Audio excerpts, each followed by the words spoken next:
At alam nyo, yung mensahe na nilagay niya sa aking puso ay rest. The word rest. At sa impression ng Holy Spirit ay nagkaroon ng meaning yun pong rest. At ito po ang dapat natin gawin lahat sa biyaya ng Panginoon na nagtitiwala sa Kanya. At ang una pong meaning ng R ay ang relax. Pag sinabing relax, alam niyo na yun. Talagang maalis ang stress, ang depression, ang mga kabalisahan, sapagkat ang kabalisahan ay hindi nagdadagdag ng buhay ng tao. Sa halip ito ay nagbabawas, sapagkat maraming tao ngayon ay umuwi na dahil sa stress. No? Kaya dapat ay mawala sa atin ng stress at tayo muna ay mag-relax. At yung pong salitang rest na nilagay ng Diyos sa aking puso ay matatagpuan po dito sa Hebrews chapter 4 verse 3. Okay. Hebrews 4 verse 3. Sabi po rito, at ito yung gusto ng Panginoon. At kapag hindi po tayo pumapasok sa kapahingahan ng Diyos, sabi rito may ginamit na word na galit. Nagagalit ang Diyos, although He is a God of love, nagagalit siya sa hindi nagpapahinga. No. Why? Tingnan niyo po muna dito sa verse na ito. Verse 3, tayong mga sumasampalataya ang magkakamit ng kapahingahang mula sa Diyos. So ang tinutukoy po ditong sumasampalataya ay yung tumanggap kay Jesus. Hindi tinutukoy yung mga hindi mananampalataya. Ang tinutukoy po dito ay yung mga Kristiyano na siyempre naging anak ng Diyos. Dahil sabi nga the word Christian, pag tinanggal mo yung Christ, ang matitira ay I-A-N, I am nothing without Christ. Kaya ang tinutukoy na mananampalataya ay tayo po na naging Kristiyano nung si Jesus ay pinapasok natin sa ating puso at buhay. Kaya gusto ng Diyos na mawala ang stress, depression at ano paman na dulot ng ating emosyon at tayo ay magpahinga sa Kanya. Sabi rito, ngunit hindi ito makakamit ng hindi sumasampalataya. Tingnan niyo po, no? Hindi makakamit ng hindi sumasampalataya. Dahil sinabi ng Diyos, sa galit ko. No? Ayaw nating magalit ang Diyos. Amen? Kaya tayo magre-rest sa Kanyang presensya. At yun ay magagawa natin dahil sa biyaya ng Panginoon. Kung hindi sa Kanyang tinapos na gawa, mga kapatid, tayo ay gawa ng gawa at trabaho ng trabaho. Okay? Kaya basahin natin dito, sabi rito, sa galit ko, isinumpa kong. Tingnan niyo po, nagalit at sinumpa pa. Isinumpa kong hindi nila makakamtan ang kapahingahang galing sa akin o galing sa Diyos. Hindi ibig sabihin na wala pa ang kapahingahan. Tuloy natin. Ang totoo, nariyan na ito mula pa ng likhain ng mundo. Andiyan na yung kapayapaan. Kasi nung nilikha nga ng Diyos ang mundo siya'y nagpahinga sa ikapitong araw, hindi po ba? So noon pa man, nandiyan na yung kapahingahan. Sa ikapitong araw, nagpahinga ang Diyos sa Kanyang paglikha. O tama. Okay, next verse, sabi rito, at sinabi rin sa kasulatan, hindi nila makakamtan ang kapahingahang galing sa akin. Inulit pa, no? Hindi. Kung babasahin natin ang mula talatang 1 hanggang sa mga sumunod na mga talata, makinig po tayo. Sino po yung hindi makakamtan ang kapahingahang mula sa Diyos? Ang sabi rito, yung hindi makakamtan o matatanggap ang kapahingahang mula sa Diyos ay yung mga taong nakinig pero hindi sumampalataya. Malinaw po yan. Yung mga taong pasok ang salita ng Diyos sa kanan, labas sa kaliwa, hindi nag-stay sa kanilang isip at puso. Parang deadma lang o baliwala lang. Yun po, kung babasahin po natin. Sila'y nakapakinig, pero baliwala lang. Parang walang nangyari. No? Kaya mahirap na isara natin ang isip natin sa salita ng Diyos. Dapat laging bukas ang ating tenga. Kaya nga meron tayong dalawang tenga. Para kung mapakinggan ng isa, may pangalawa pang tenga na baka doon ay mapakinggan natin at maunawaan. Kaya nga sabi sa Bible, siya na may pandinig ay makinig. At inuulit pa, katotohanan na sinasabi ko sa inyo. Kaya mahalaga po, yun pong merong pangdinig. Malinaw po ang sinabi ng salita ng Panginoon na kailangan natin ng kapahingahan. No? Pag nag-rest ka, hindi ba pahinga ka? Tama? Pag nag-relax ka, hindi ba nag-enjoy ka o nag-relax ka? Kampante ka lang. Kaya unang letra ay yung R, relax. Okay, mag-relax tayo at talagang makinig ng salita ng Diyos. No? At yung letter E, sabi po roon ay enjoy. Enjoy. Kaya tayo ay mag-enjoy sa biyaya ng Panginoon. Ating pahirapan ang ating sarili sa kaiisip na puro isip lang, wala namang nangyayari. Kaya pag walang nangyayari, ang ating talagang pwedeng puntahan ay ang Panginoon. Amen? Na yung kanyang pangako o yung kanyang mga sinasabi po sa atin, pag sinabing enjoy, kasama doon siyempre, alam niyo po ba pag nagpe-praise and worship tayo, nag-enjoy tayo. We can feel the very presence of God. Tulad kanina na talagang kapag ikaw ay sumasamba sa Diyos, ninanamnam mo yung kanyang kabutihan, nag-enjoy ka. Dati, nung hindi tayo kumikilala sa Panginoon, lalo na pagka estudyante ka, no? Nag-enjoy ka sa makamundong mga awitin, tama?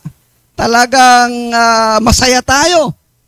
Pero salamat sa Diyos, mas masaya ka kung ang iyong pakikinggan at aawitin ay ang awiting makalangit. Amen? Napupuri pa natin ang ating Panginoon. No?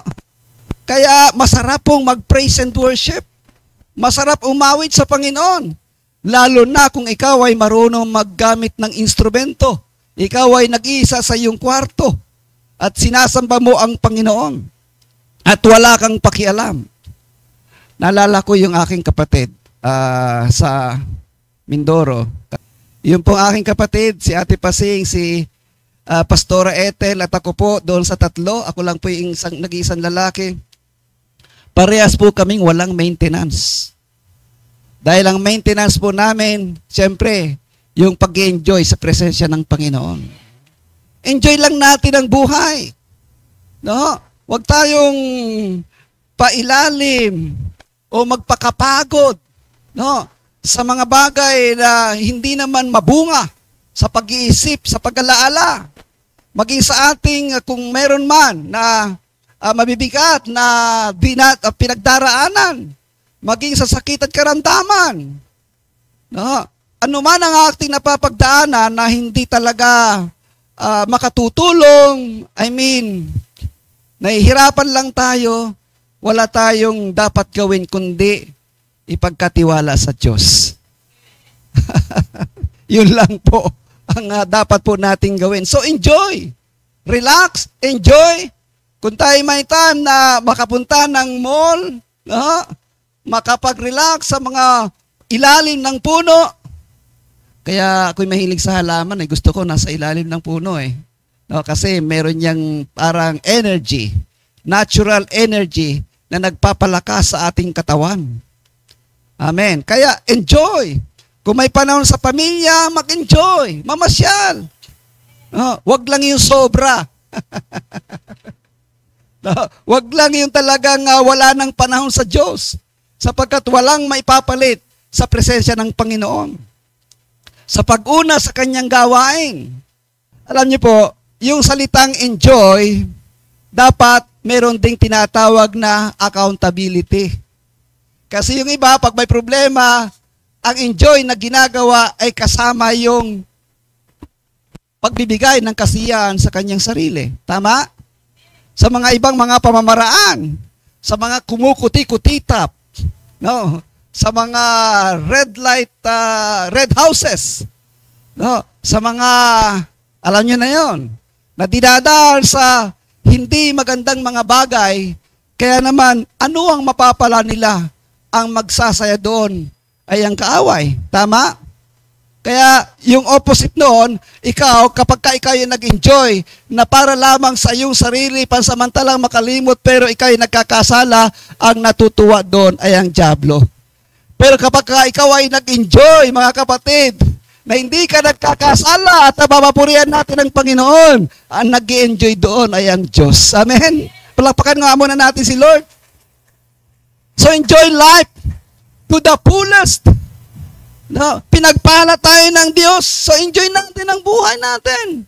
Lalo na yung mga senior citizen dyan. Di ba? Enjoy. O yan, sumagot ang mga senior kasi ako, seniorito pa lang ako eh. Parang hindi ko pa nararamdaman yung pagiging senior eh. Dahil wala akong maintenance. Wala akong sakit at karamdaman. Dahil si Lord ang aking pinagtitiwalaan. Praise God. Kaya enjoy life. Pasyal-pasyal, kakain ng maayos na pagkain. Pero iwasan nyo na yung mga hindi magandang pagkain. Yung mga nakapagdudulot ng sakit at karamdaman kasi malaki ang kontribusyon ni Diablo sa ating kinakain. Kaya nga Romans 10, John 10:10, ang magnanakaw na si Diablo ay nagpunta dito sa lupa para pumatay. Ano yung paraan ng kanyang pagpatay? Isa ay ang pagkain. Tama? Doon, dahil sa negosyo, lalagyan ng ibang paraan para kumita, kahit very harmful ang mga pagkain. At makikita niyo yan sa YouTube. Ang daming pamaraan na kung ano-anong ginagawa sa pagkain para umabot ng napakatagal na araw at hindi masira. Alam nyo na yon. Pero very harmful sa ating katawan. Kaya dapat habang tayo ay nag-enjoy, maging sa mga kinakain natin at pinupuntahan natin with accountability na ang Diyos pa rin ang nabibigyan ng kapurihan. Amen? Kaya sabi sa Bible, whether you eat or drink, whether you eat or drink, ano man ang gawin natin, mabigyan ng karangalan ng ating Diyos na buhay. Kaya minsan, ang nagiging problema, kaya minsan umiiklida ng buhay ng tao ay dahil na rin sa atin. Nakukulangan tayo sa wisdom. Kaya sabi ng Hosea 4:6, my people perish because of ignorance. Kaya dapat ay talagang, although may pangako ang Diyos, binibigyan tayo ng mahabang pinagpalang buhay, pero mag-cooperate tayo sa salita ng Panginoon. Maging matalino tayo. At yung pananampalataya natin ay gawin nating nasa tama. Huwag extreme. Anong ibig ko po sabihin? Minsan kasi, ako'y nananampalataya, ang Diyos ang magliligtas sa akin, walang mangyayari sa akin. Kahit ako'y dumaan at tumawid ng highway, hindi ako mababangga. Ganun po ba yun? Kahit uminom ako ng lason, hindi ako mamamatay. Ang tinutukoy po sa Bible ay intentional.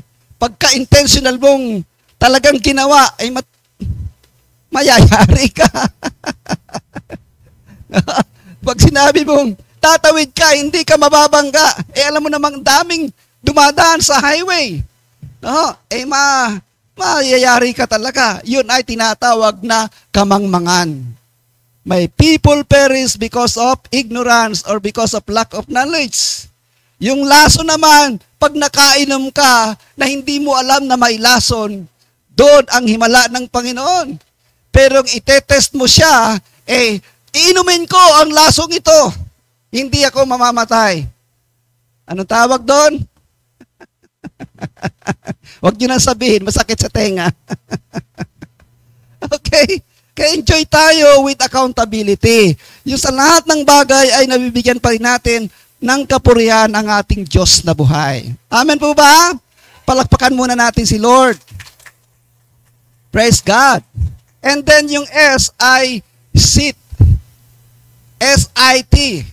Okay. Sabi ng Ephesians chapter 2, from verse 4. Ephesians chapter 2, sabi rito, ngunit napakamawain ng Diyos at napakadakila ng pag-ibig niya sa atin. Tingnan niyo po, napakadakila ng pag-ibig niya sa atin. Yung kanyang kahabagan, na kahit itinuring tayong patay dahil sa mga kasalanan natin, muli niya tayong binuhay kasama ni Kristo, kaya naligtas tayo dahil lamang sa biyaya ng Diyos. Okay, naligtas po tayo dahil sa biyaya ng Diyos.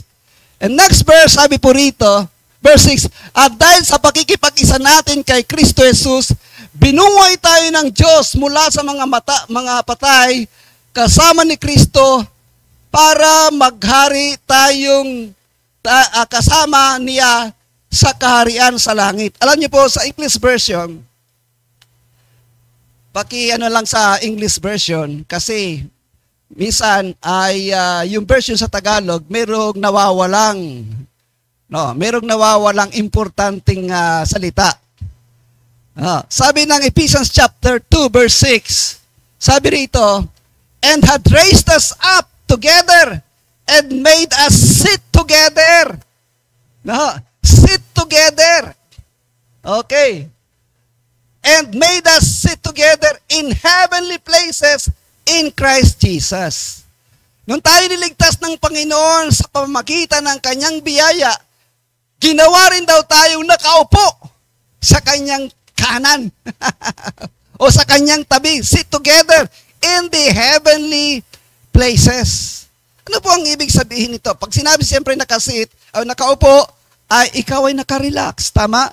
Wala kang ginagawa, nakaupo ka nga eh. At ini-enjoy mo ang presensya ng Panginoon kasi katabi ka ni Jesus eh. Tama? At sabi rito, nung ikaw ay nanampalataya sa Kanya, nung tayo nanampalataya sa Kanya, nung tayo naligtas sa pamagitan ng biyaya, tayo daw ay itinaas ng Diyos the very moment na numalampalataya tayo sa Kanya at pinaupo tayo. Ibig sabihin ng pinaupo, past tense. Wala pa tayo sa langit, pinaupo na agad tayo doon. Spiritually, kasama natin ang ating Panginoon. Amen? Bagamat physically ay naririto pa po tayo sa lupa, pero spiritually, nung tayo kumilala kay Lord, nasa Kanyang tabi po tayo at ini-enjoy natin ang Kanyang presensya. Tama mo ba? Palakpakan nga natin si Lord.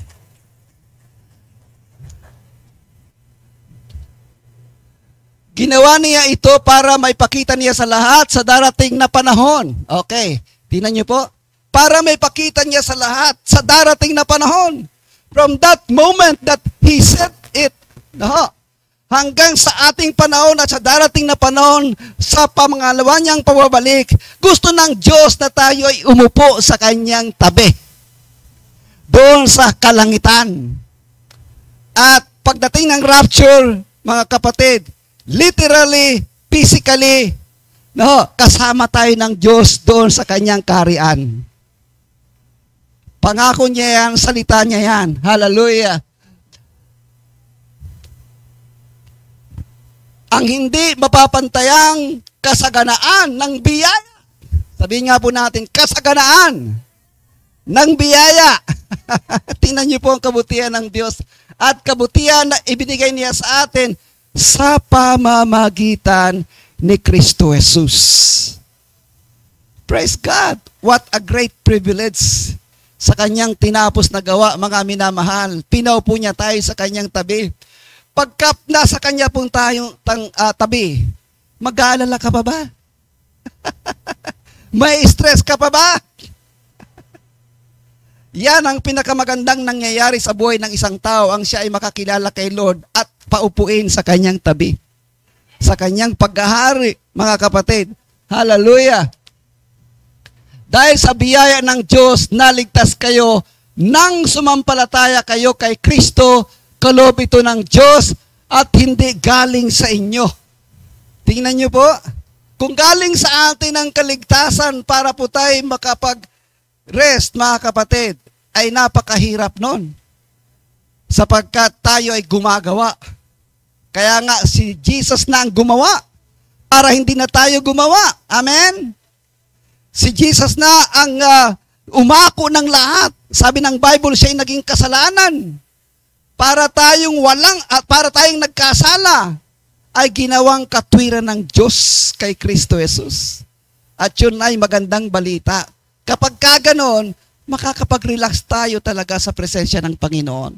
Makakapag-rest tayo sa kanyang presensya. Hindi ito nakasalalay sa mabubuti ng ninyong gawa para walang may pagmalaki ang sinuman. So, hindi fair kapag tayo yung gagawa para sa ating kaligtasan. Sapagkat ang ibang tao ay may kakayanan. Ang ordinaryong tao ay walang kakayanan para gumawa ng mabuti. Tama. Kaya yung biyaya ng Diyos, naligtas tayo dahil sa kanyang pag-ibig sa atin at sa kanyang pagmamahal. Kaya nga, dapat po tayo laging nagpapasalamat sa Panginoon. Sitting together in the heavenly places. Hallelujah! Alam niyo po ang Panginoong Jesus, dahil siya ay Diyos, siya ay nagmamatsyag na lang sa atin nung siya ay naupo doon. At dahil tayo kasama niyang naupo doon, dahil ang kaligtasan natin na totoong sumampalataya kay Lord, ito po ay talagang eternal. Tama? Pangwalang hanggan. Kaya tayo kasama ng mauupo doon, kasama doon sa heavenly places, pangwalang hanggan. Praise God. At ang sabi ng sumunod na talata, nilikha tayo ng Diyos at sa pakikipag-isa natin kay Kristo Jesus, binigyan niya tayo ng bagong buhay para gumawa tayo ng kabutihan na noon pa'y itinalaga na ng Diyos na gawin natin. Kaya yung tinatawag na responsibility. Na talagang dahil tayo ay niligtas ng Diyos, kabutihan ang dapat po nating gawin. Amen po ba? Praise God. So next, yung panghuli, ano yung panghuli? Letter T. Trust. Everything we do, trust God. Proverbs 3 verse 5 says, trust in the Lord with all your heart. Magtiwala tayo sa Diyos ng buo nating puso. Buong puso, wala kang reservation. Kung gusto natin ng rest, ma-enjoy natin ang kanyang biyaya, at tayo nakaupo sa kanyang kasama siya, magtiwala tayo sa kanya ng buong pagtitiwala, walang reservation. Trust in the Lord with all your heart at huwag kang manalig sa iyong sariling karunungan. Medyo dumilim na naman doon sa ating well, anyway, huwag kang manalig sa sarili mong karunungan. Tayo ay may kanya-kanyang pananaw. Amen? May sarili tayong kaisipan, kanya-kanyang kaisipan. Pero, pag sinabing huwag manalig sa ating sariling karunungan o kaisipan, talagang totally, buong puso, buong isip, buo nating kaluluwa, buo nating pagkatao, yung pagtitiwala natin ay sa Diyos lamang. Pag sinabing pagtitiwala, anuman ang ating pinagdaraanan, anuman ang ating problema, maging sakit at karamdaman, gaano man kabigat o kaliit, sabi doon ay, buo nating puso, itiwala natin sa Diyos. Pag sinabing pagtitiwala, nakaupo ka lang dyan, ine-enjoy mo ang presensya ng Diyos, hindi ka isip ng isip. Kasi kung nagawa mo na ng mga nakaraan, isip ka ng isip kung paano ang gagawin. Na-try mo na lahat pero no effect. Ipagkatiwala na natin sa Diyos. No? Ang lahat ng ating mga kabigatan, ang mga pasanin. Sapagkat hindi po ito nakakapagpahaba ng buhay natin. Philippians chapter 4 verse 6 sabi doon, cast your care upon Jesus.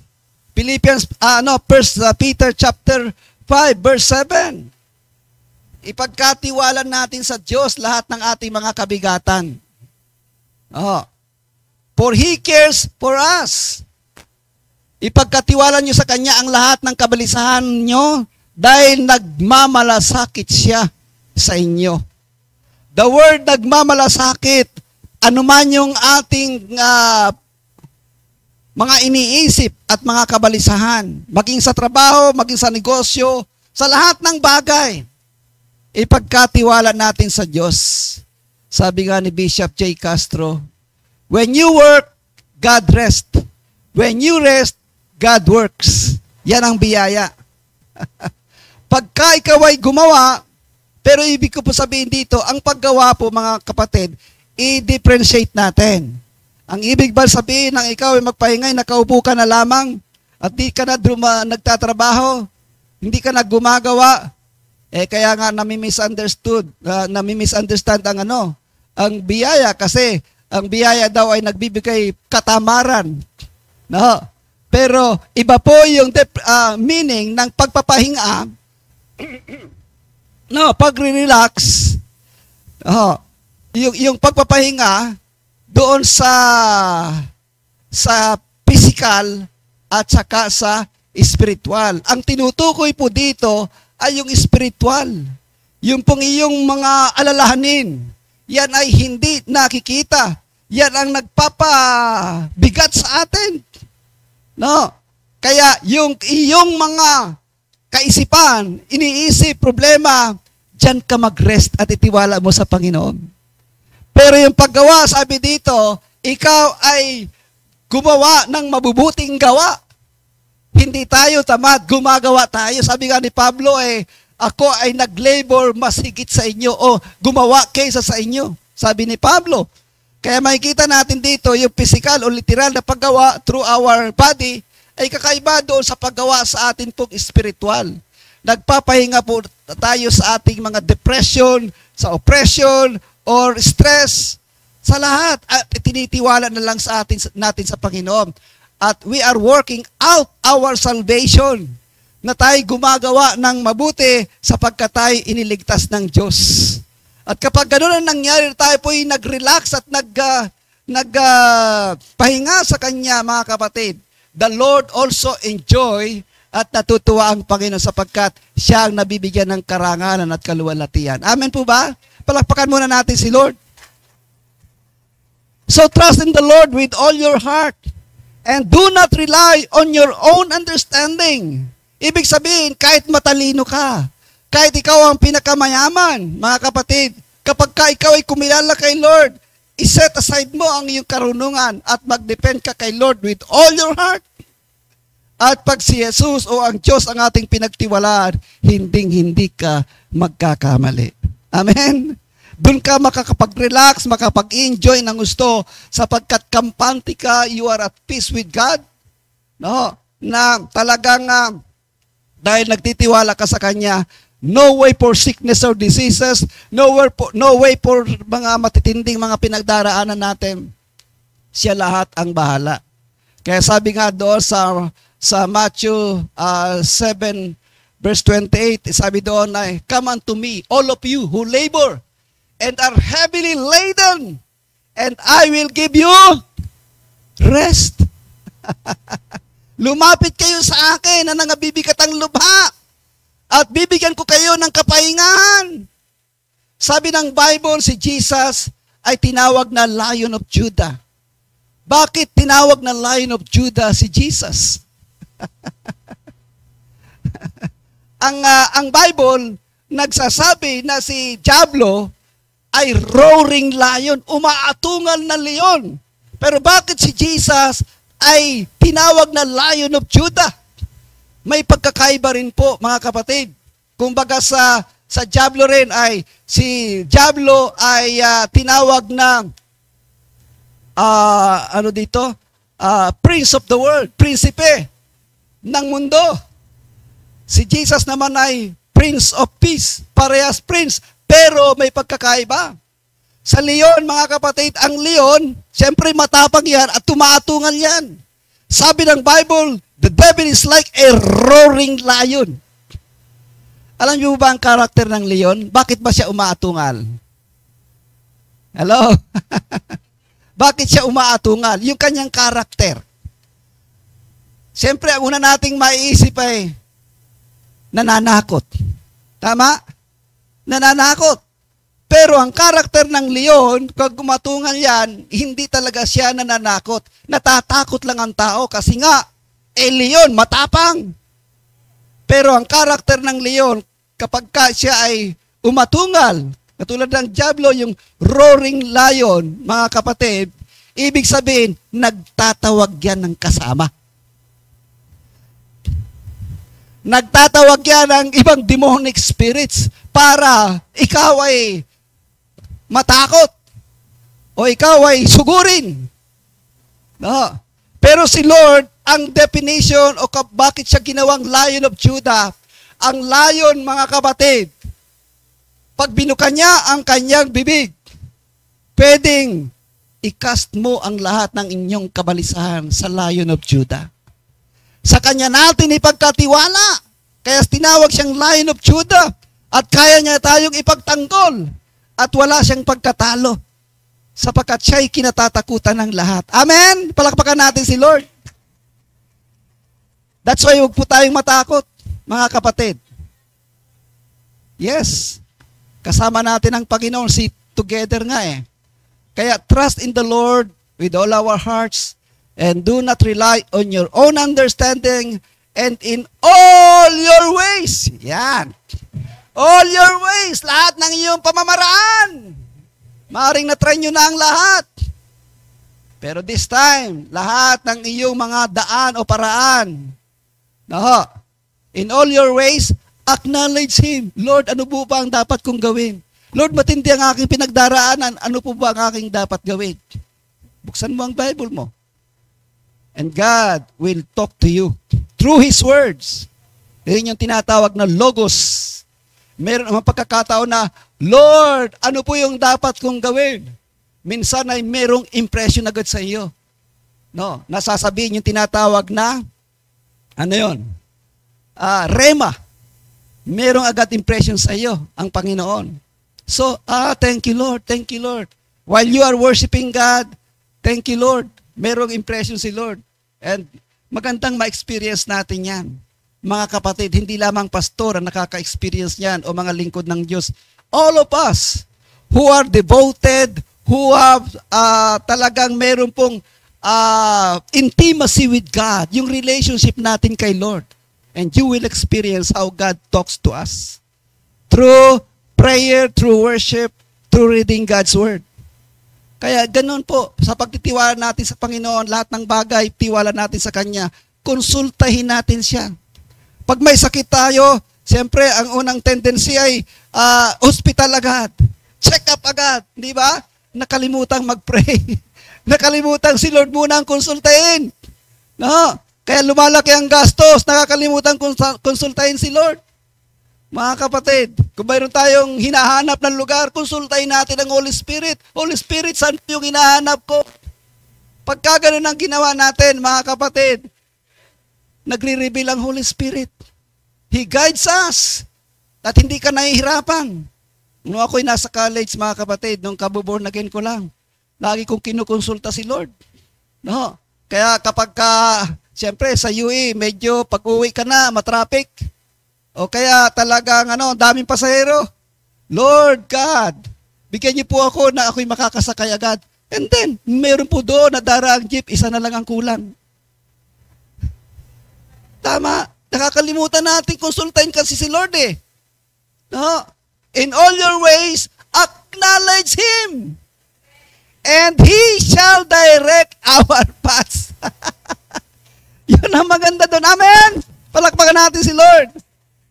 So the word rest, relax, enjoy, sit with Christ, and trust in the Lord with all your heart, and do not rely on your own understanding.